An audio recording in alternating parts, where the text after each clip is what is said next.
U.S. military recruiters humbly seek talent while carrier-based aircraft crash into the sea. These dual scenes starkly reveal the crisis of a generational gap in technical expertise.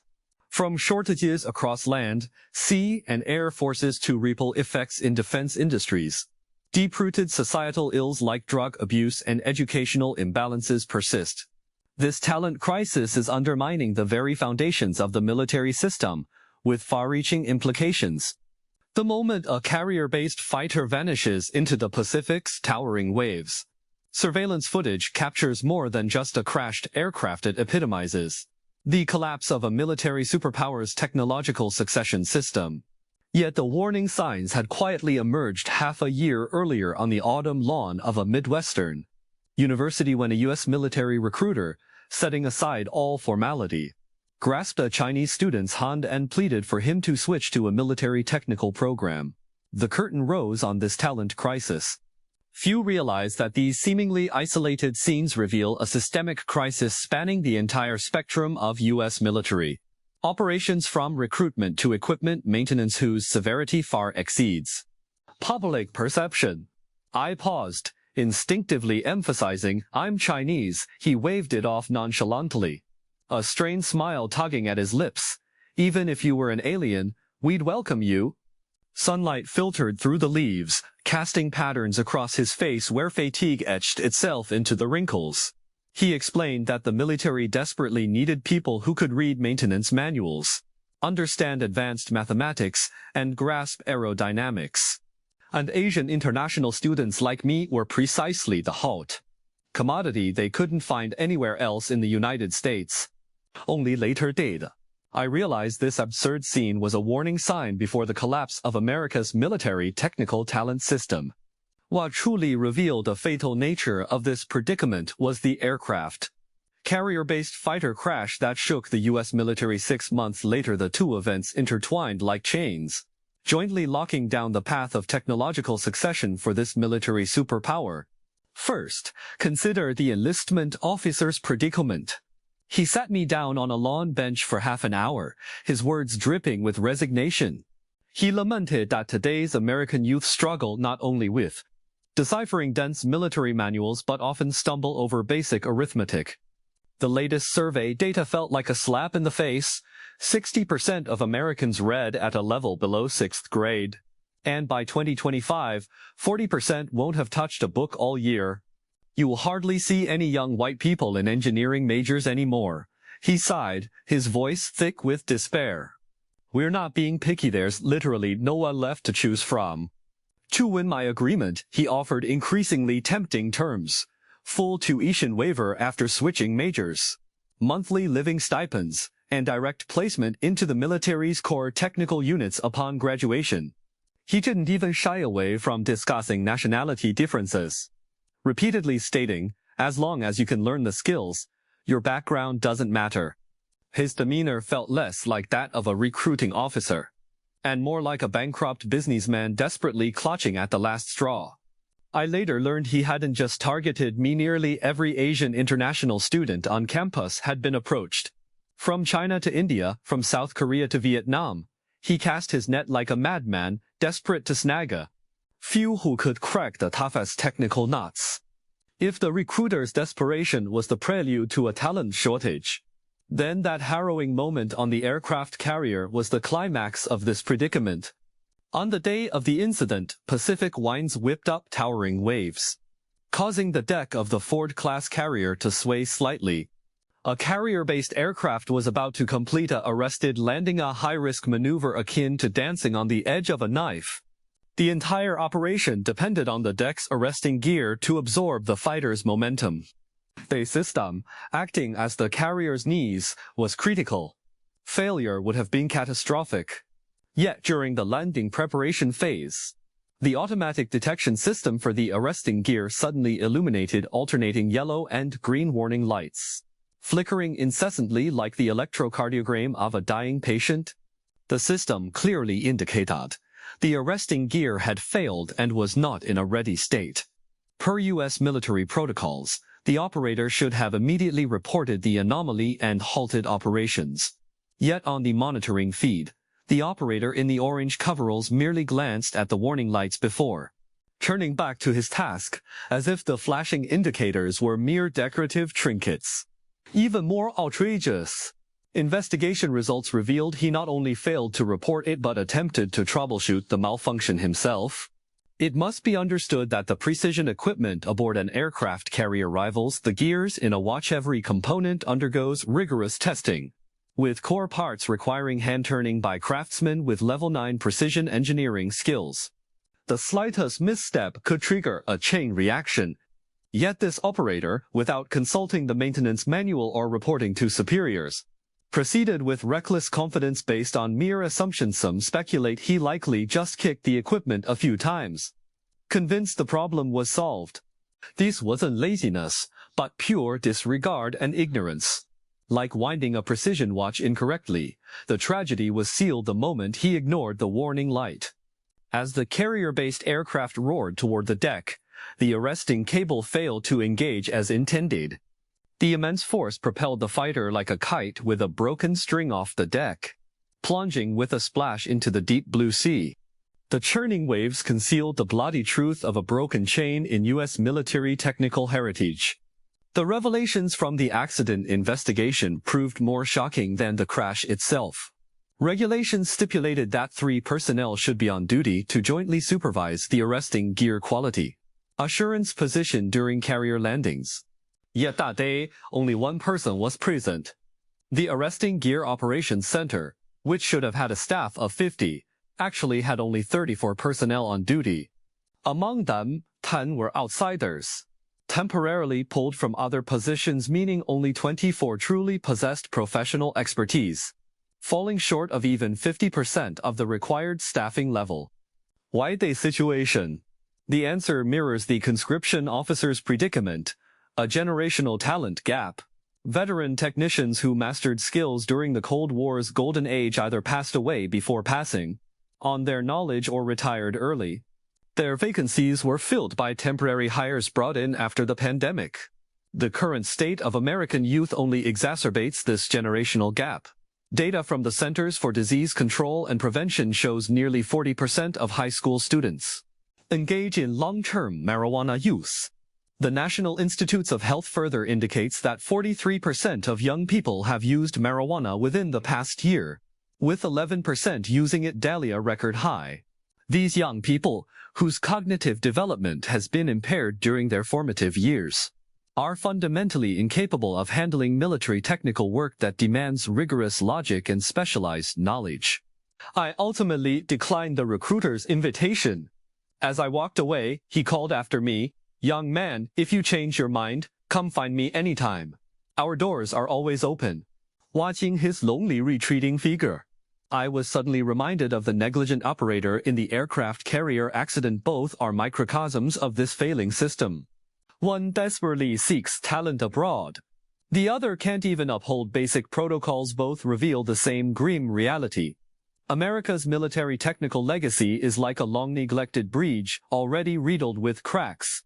Once a military superpower, it now relies on begging foreign students to keep its technology running. Its most advanced carrier was brought down by an operator's ignorance and indifference. A 60% low literacy rate, less than 50% professional readiness, and persistently high youth drug abuse rates. These cold statistics hammer relentlessly at the foundations of the U.S. military's technical system.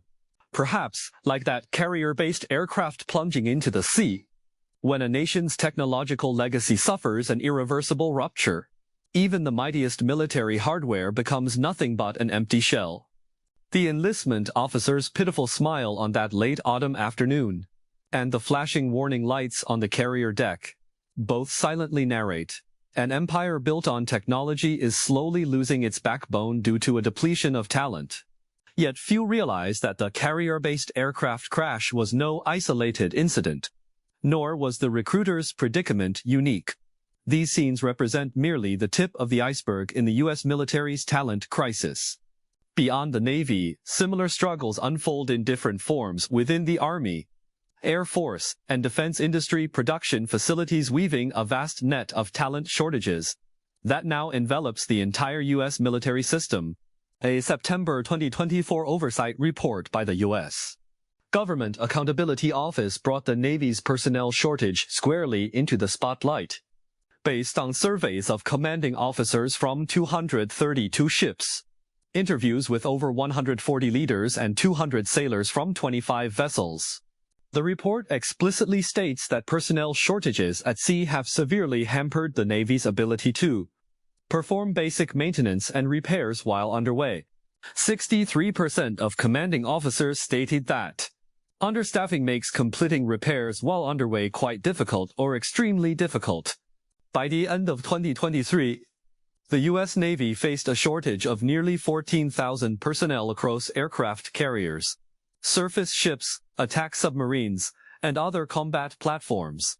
This deficit directly prevented core vessels like carriers, cruisers, and amphibious assault ships from meeting the safe operating requirements set by the Naval Personnel Analysis Center. One surveyed sailor bluntly stated, "The Navy isn't assigning enough crew to handle the maintenance workload." This imbalance between manpower and workload forces already understaffed crews to shoulder extra duties, intensifying their physical and mental strain and creating a vicious cycle. Heavy workload gives crew fatigue, gives personnel attrition, gives even heavier workload. Another sailor expressed even greater resignation.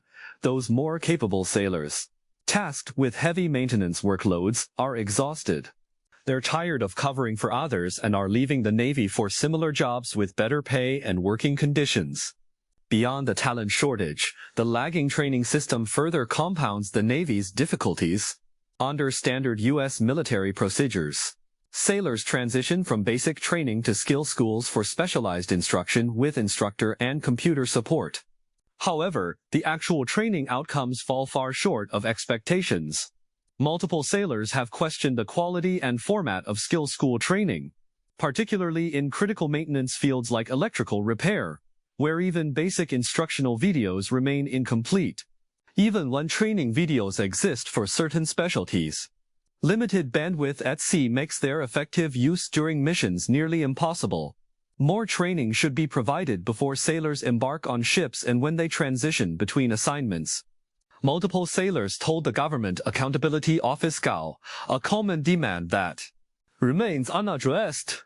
More concerning is that personnel assigned to critical maintenance roles may be less experienced than other sailors aboard the same ship.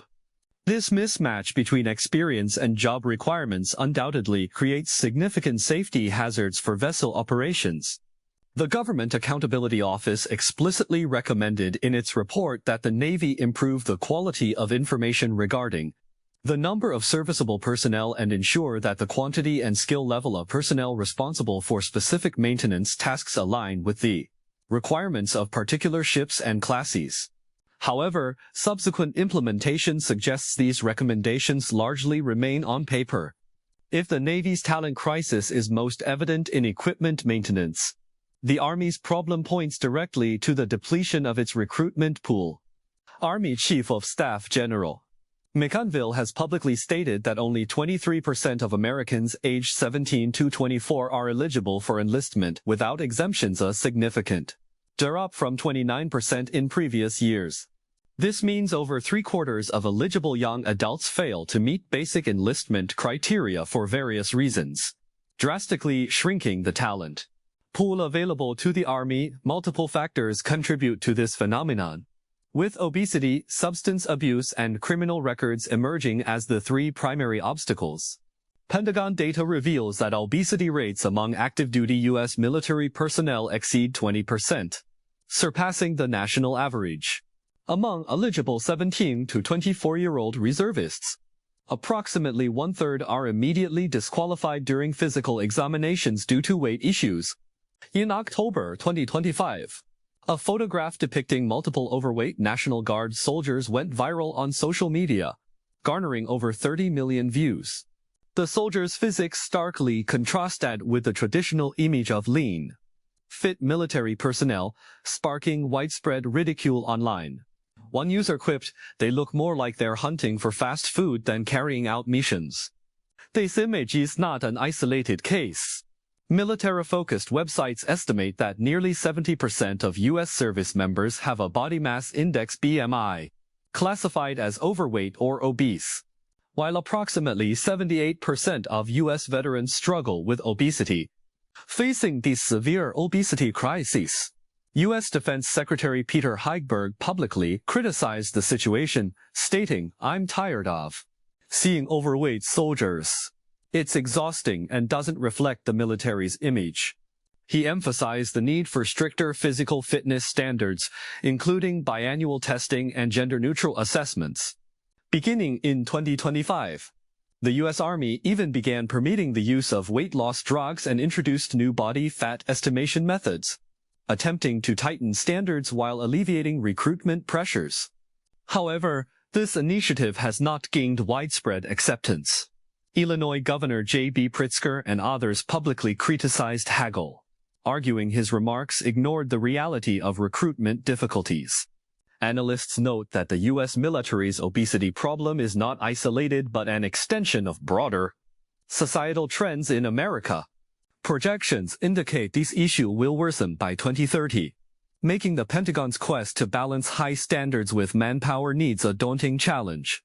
More significantly, obesity has already inflicted tangible losses on the U.S. military, according to Department of Defense data. Annual medical costs and productivity losses attributable to obesity amount to approximately $1.35 billion, while soldiers face a 33% higher risk of musculoskeletal injuries compared to other nations' militaries. The U.S. military's physical fitness requirements are relatively lenient. For instance, male soldiers aged 18 to 24 must complete a 2-mile run within 21 minutes and perform 30 push-ups. In contrast, the British Army requires a 1.5-mile run in 10 minutes and 30 seconds with 40 push-ups, while the German Army mandates a 3-kilometer run in under 14 minutes and 30 push-ups. Despite these comparatively lower standards, a significant number of U.S. soldiers still fail to meet the requirements. The Air Force's talent shortage crisis centers on technical maintenance, a field requiring longer training cycles and higher specialization. Once a generational gap emerges, recovery becomes extremely difficult.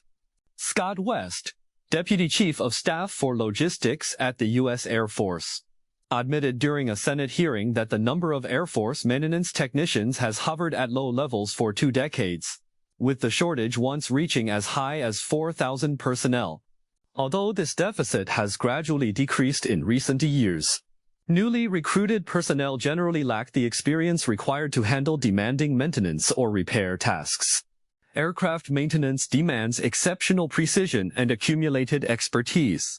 A qualified technician must master knowledge across multiple disciplines including aerodynamics, mechanical principles, and electronic circuits, while possessing extensive hands-on experience to address complex equipment failures. Currently, within the U.S. Air Force Maintenance Corps, young technicians often lack systematic training and mentorship, making them unable to independently handle critical failures. They are confined to basic maintenance tasks, while core repair duties still rely on older, more experienced technicians. This further exacerbates the generational gap in expertise. The talent crisis across all branches reveals that the U.S. military's challenges are not localized or temporary, but rather a systemic crisis deeply entrenched throughout the entire armed forces. This crisis stems not only from deficiencies in the military's internal recruitment and training systems, but also from profound societal factors in American society. The impact of these social influences is far more far-reaching and difficult to alter than internal military adjustments. The pervasive drug abuse among American youth stands as one of the most prominent contributing factors. Data from the Centers for Disease Control and Prevention reveals that nearly 40% of high school students engage in long-term marijuana use. A report by the National Institutes of Health further indicates that 43% of American youth have used marijuana within the past year, with 11% using it daily, a figure reaching an all-time high. The damage marijuana inflicts on adolescent cognitive development is irreversible. Long-term use leads to impaired attention, diminished memory, and weakened logical thinking capabilities that form the very foundation of military technical expertise. In such a societal environment, the difficulty the U.S. military faces in recruiting age-eligible youth with sound intellectual capacity and learning aptitude is self-evident. The imbalance in the education system further exacerbates the talent shortage from another angle. Recent survey data reveals that 60% of Americans possess reading skills below 6th grade level, and by 2025, 40% will not have touched a book all year. Such a reading proficiency leaves them unable to comprehend even the most basic military equipment maintenance manuals, let alone grasp complex technical principles. Enrollment in STEM fields at U.S. universities also paints a bleak picture. Applications for hardcore disciplines like engineering, physics, and mathematics continue to decline, with the most pronounced drop among young white students. The observation that young white students are becoming scarce in engineering programs is not an exaggeration but a stark industry reality. The causes of this phenomenon are complex.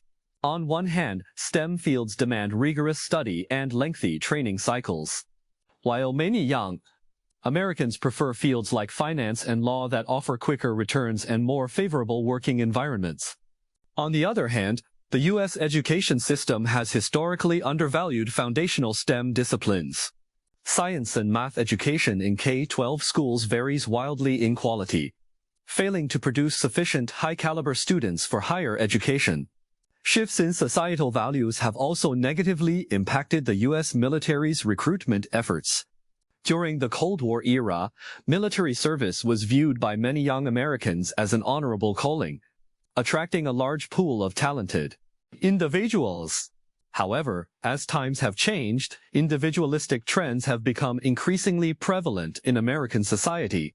The younger generation places greater emphasis on personal interests and struggles to identify with the military's ethos of sacrifice and discipline. Simultaneously, the U.S. military's involvement in multiple overseas conflicts in recent years has sparked widespread societal debate, damaging the military's image and further diminishing its appeal to young people. Furthermore, competition for technical talent in the civilian sector has compounded the challenges for military recruitment.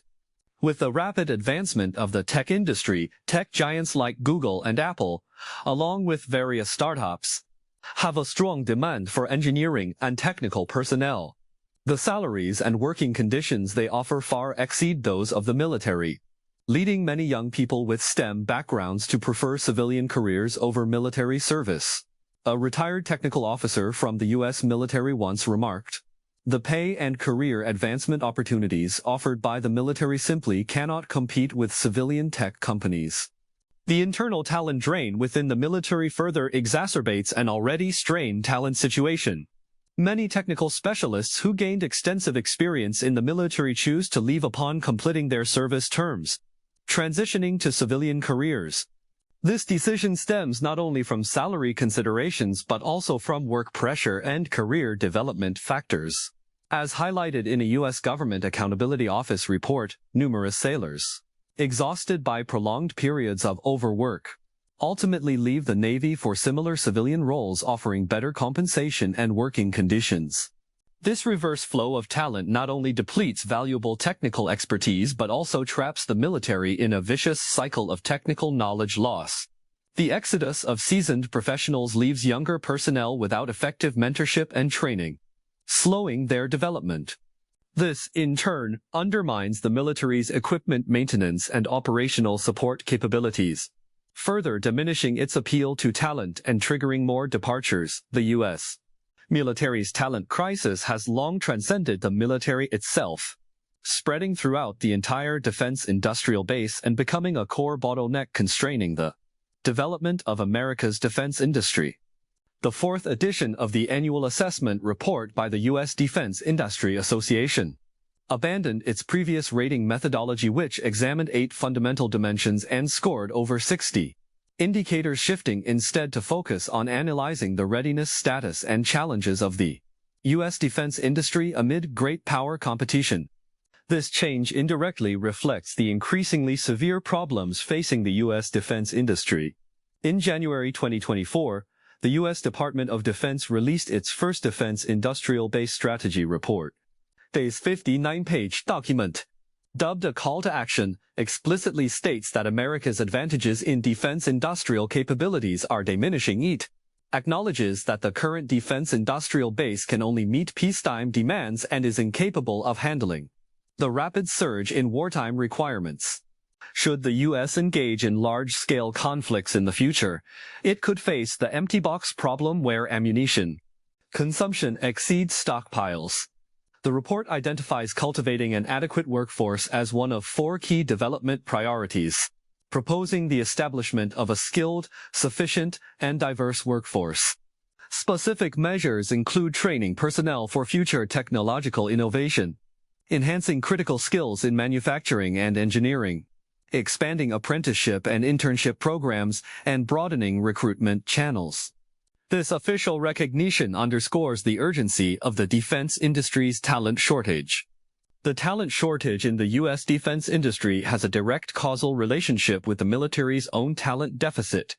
Defense contractors require a large pool of technical personnel with experience in military equipment R&D, production, and maintenance skills primarily cultivated and supplied by the armed forces. When the military experiences a generational gap in talent, its inability to provide sufficient support naturally constrains defense industry development. Simultaneously, defense contractors' own talent development systems face significant challenges. Many defense firms rely on experienced senior employees for technical roles, while inadequate training mechanisms for younger staff create gaps in knowledge transfer. Furthermore, the defense sector's relatively closed work environment and less competitive compensation packages compared to civilian tech companies struggle to attract younger technical talent. A report by the Stockholm International Peace Research Institute (SIPRI) indicates that despite a 14% increase in U.S. arms exports from 2018 to 2022, boosting its global market share from 33% to 40%, and 40 U.S. companies ranking among the world's top 100 defense contractors accounting for 51% of sales. This apparent prosperity masks long-standing issues: insufficient production capacity, personnel shortages, and heavy reliance on overseas suppliers. The fragility of supply chains further highlights the ripple effects of talent shortages in the U.S. defense industry. The U.S. Defense Industrial Base Strategy Report specifically emphasizes developing resilient supply chains to ensure defense contractors can rapidly, massively, cost-effectively, and securely produce and deliver required products, technologies, and services. It proposes a series of measures including boosting production capacity, optimizing inventory, supporting domestic manufacturing, and promoting supplier diversification. However, supply chain resilience hinges on a sufficient pool of technical talent. Both the production of core weaponry and the fabrication of critical components require specialized technicians and engineers. Currently, the U.S. defense industry relies heavily on overseas suppliers for many key components, largely due to a domestic shortage of skilled workers with the requisite technical capabilities.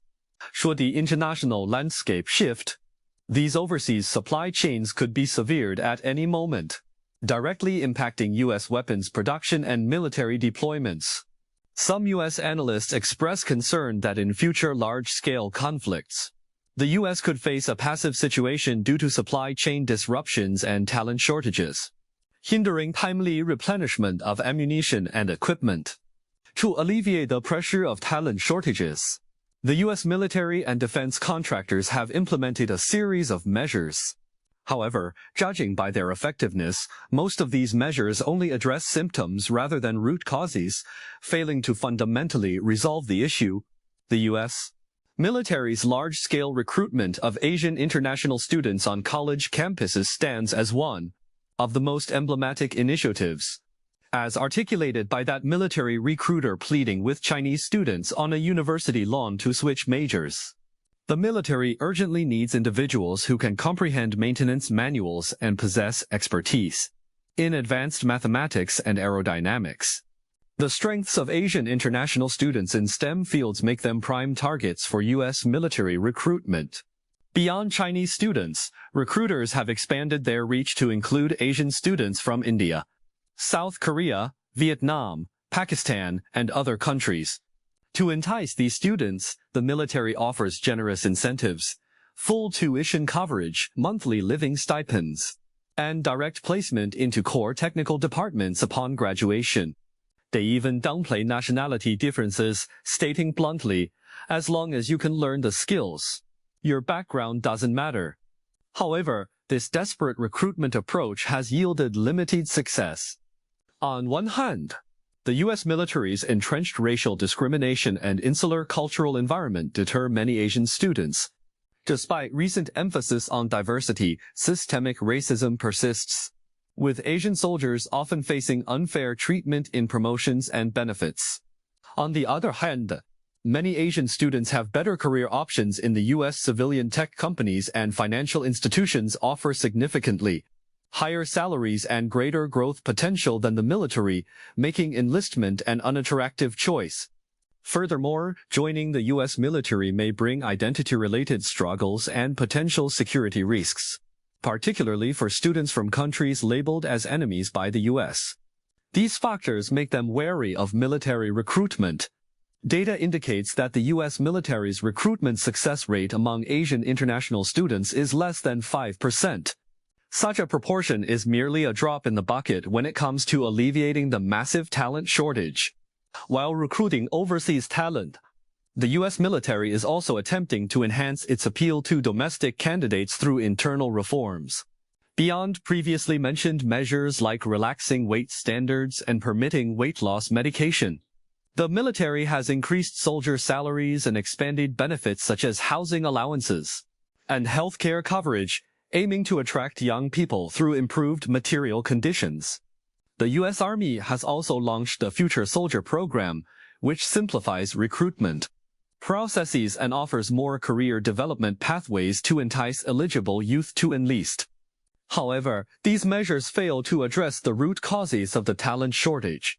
Issues such as substance abuse among American youth, insufficient reading skills, and aversion to STEM fields cannot be resolved solely by increasing pay. Furthermore, problems within the military, including high work pressure, limited promotion opportunities, and post-combat psychological trauma, deter many young people from enlisting. U.S. defense contractors are actively exploring new talent development pathways. Many companies collaborate with universities to launch apprenticeship and internship programs, aiming to cultivate technically skilled personnel from the ground up. The U.S. Defense Industrial Base Strategy Report also advocates expanding apprenticeship and internship initiatives, broadening recruitment channels, and strengthening partnerships with non-traditional firms, particularly those in innovative sectors, to attract more technical talent into the defense industrial base. However, implementing these programs requires sustained investment and time, making short-term results unlikely. Simultaneously, the high difficulty and long return cycle of STEM disciplines limit the number of young people willing to participate in these programs, failing to meet the talent demands of defense contractors. Furthermore, significant barriers to entry and stringent confidentiality requirements in certain critical technology sectors of the U.S. defense industry restrict talent mobility and development. From an international comparative perspective, the U.S. military's talent dilemma becomes even more pronounced. In stark contrast to the U.S., many nations prioritize the cultivation of military technical talent, establishing comprehensive recruitment, training, and knowledge transfer systems. Take China as an example. Following the Tu-150 aircraft accident, domestic institutions immediately analyzed lessons learned, implementing color-coded identification for equipment connectors with clear positive, negative polarity labels supplemented by Chinese text, mitigating operational error risks at the source. This rigorous approach to professional standards permeates the entire talent development process, ensuring continuity and stability in technical knowledge transfer. China's military and defense industry consistently prioritize talent cultivation through targeted university programs, systematic internal military training, and industry-academia collaborations. These efforts have built a robust, technically proficient workforce that provides solid support for national defense and military modernization. U.S. allies also face varying degrees of talent shortages, though most do not reach the severity experienced by the U.S. military. European nations like the UK and Germany have alleviated talent pressures to some extent through enhanced university collaborations, improved social status and benefits for service members, and optimized training systems. These militaries emphasize enhancing their public image, stressing the sense of mission and honor among service members, while also improving working conditions to attract young recruits. Compared to the U.S. military, European nations maintain smaller armed forces with relatively limited personnel requirements, making targeted solutions more feasible. As the nation with the most extensive global military presence, the U.S. military operates on a massive scale with complex technological systems, demanding an enormous talent pool. Consequently, its personnel shortage is both more intricate and severe. Looking ahead, the U.S. military's talent crisis is unlikely to see fundamental relief in the short term and may even worsen. Deep-seated societal issues in the U.S., such as youth drug abuse, educational imbalances, and shifting values, exhibit significant intractability. Resolving these requires long-term social reform. Yet current societal divisions and political polarization hinder such progress. Simultaneously, intensifying global technological competition has escalated the scramble for technical talent among nations, making it increasingly difficult for the U.S. to attract large numbers of military technical personnel from other countries. As the U.S. defense industry's competitive edge narrows, military equipment maintenance and operational support capabilities may further decline, potentially undermining America's global military strategic posture. More alarmingly, when a nuclear power faces severe talent shortages and military system deterioration, its behavior may become increasingly unpredictable. Some argue that once a nation with formidable military strength crosses critical thresholds, its actions lose all predictability. Despite its current internal challenges, the United States remains a nuclear superpower. Should it completely abandon international norms, disregard global rules, or even position itself against widely accepted moral standards, it would become an extremely threatening force. The disruption in the transmission of U.S. military technology not only undermines its own military capabilities but also poses potential risks to global security and stability. Returning to that late autumn afternoon, as the U.S. military recruiter's lonely figure faded into the golden leaves, he likely realized his humble pleas could not alter the reality of talent shortages. The flashing warning lights on the aircraft carrier deck and the carrier-based aircraft plunging into the sea merely symbolized the broader predicament facing U.S. military technical personnel. A 60% low literacy rate, less than 50% professional qualification completion rate, nearly 40% of high school students using marijuana long-term, and a shortage of 14,000 naval personnel. These stark statistics hammer relentlessly at the foundations of the U.S. military's technical system. A technological superpower is gradually losing its edge due to talent depletion. The U.S. military's talent crisis is not merely a military issue but a concentrated manifestation of deep-seated societal contradictions. Resolving this predicament requires systematic reforms and long-term investments across society. Education, the military and defense industries, an undoubtedly arduous task for the current United States. The turbulent waves across the Pacific have long subsided. Yet the ripples from the U.S. military's talent crisis continue to spread, exerting profound and enduring effects on America's military system and the global security landscape.